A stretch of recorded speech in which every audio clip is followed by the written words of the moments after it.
Is it a stepping stone for a rematch with Canelo? Do you see it that way? I mean, yeah, the winner of this fight becomes the WBC mandatory, so absolutely. With this fight coming up on the 25th, where you say where you're at mentally? Mentally, just locked in. I feel relaxed. I'm calm and just focused. I just want to get the job done. And then what would you say his best attribute that you have to worry about? Probably the big ass titties he got.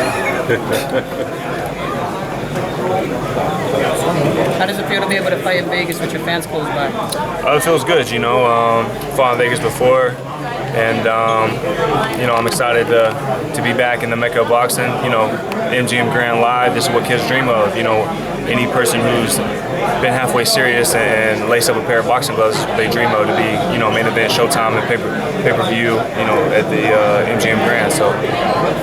What is your message to fight fans who have been waiting for this fight for a very long time? You know, there's been some demand for this fight, and we have it now. So, you know, we've done our job on lifting up our end of the couch, and now it's time for the fans to do their job. Buy the pay-per-view, tune in, you know, support us, and that's going to encourage, you know, us to continue to make big fights and other fighters to continue, you know, to make big fights. Caleb, how much do you think having the experience of being in there with Canelo, going 11 rounds, he has some success in there? Do you think that's going to help you heading into this fight? Yeah, absolutely. That's experience. And like I've said before, you know, experience isn't something you can buy. You got to go through the fire to get it. And I've done that, whether it was with Canelo, you know, Jose Uzcategui, you know, even my last fight with Darrell, you know, being on a co-main event pay-per-view, there was a lot of bad blood there too. And a lot of things he had to say, but at the end of the day, you know, these are what get it done. What kind of a fighter are you that he hasn't faced yet in his career?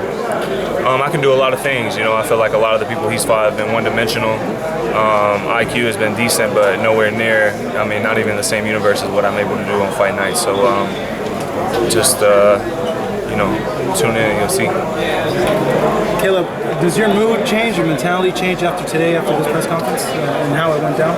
No, I don't let outside forces dictate how motivated I am or how disciplined I am, how hard I train. You know, regardless, I'm going to be training just as hard. I'm going to be just as focused and locked in. So, does it give you extra motivation though, an extra oomph to get him because of the bad blood and the trash talk? Yeah, definitely. Caleb, how do you think his emotions are going to play out in the fight with you once you guys start actually putting hands on each other? I don't know. You know, we'll have to see.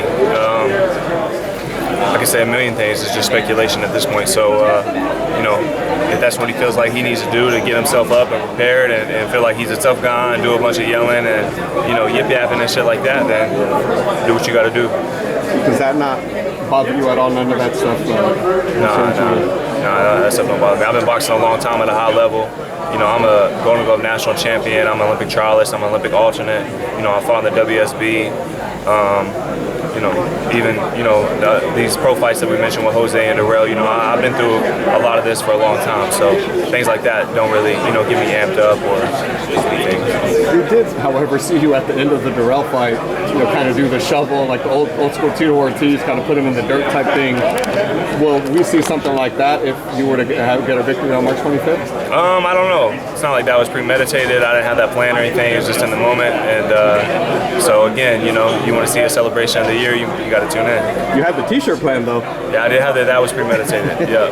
Anything premeditated T-shirt wise coming into this one? I don't know. We'll see. We'll see. One more question, guys. Come on, Marcos. I know you got a good one. One-on-one. Let me ask you this: given just how long it's taken to get this fight, like how happy are you that you finally have this fight? I'm super excited. Again, you know, back in 2020, my team reached out to Samson and to see if they were interested. He said that it wasn't time, it needed to marinate, it needed to take longer and simmer to generate more money or whatever. He winds up losing his belt for a second time. I had a mandatory in place.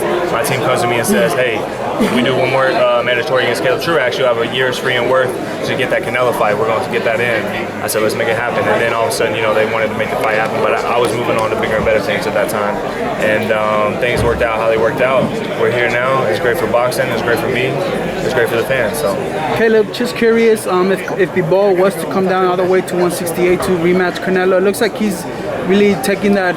He might take that opportunity. Like he's really looking at it seriously, possibly coming down. Can Bilbao duplicate the performance at 175 at 168 against Canelo? You know, I couldn't say for sure. Bibble, he's a great fighter, and you know, he did a great job against Canelo. Would the weight difference, you know, make a difference? You know, I can't say for sure. I don't know how hard it is for him to make the weight, so you know, it's something we have to see. I kind of mean like you felt his power, so do you think that he could be able to hurt him maybe at 168, or he will be able to feel Canelo's power a little bit more at 168? I mean, again, you know, this is all just speculation. I can't say for sure. So, you know, I can't speak on another man's behalf. Thank you guys. Thanks, guys.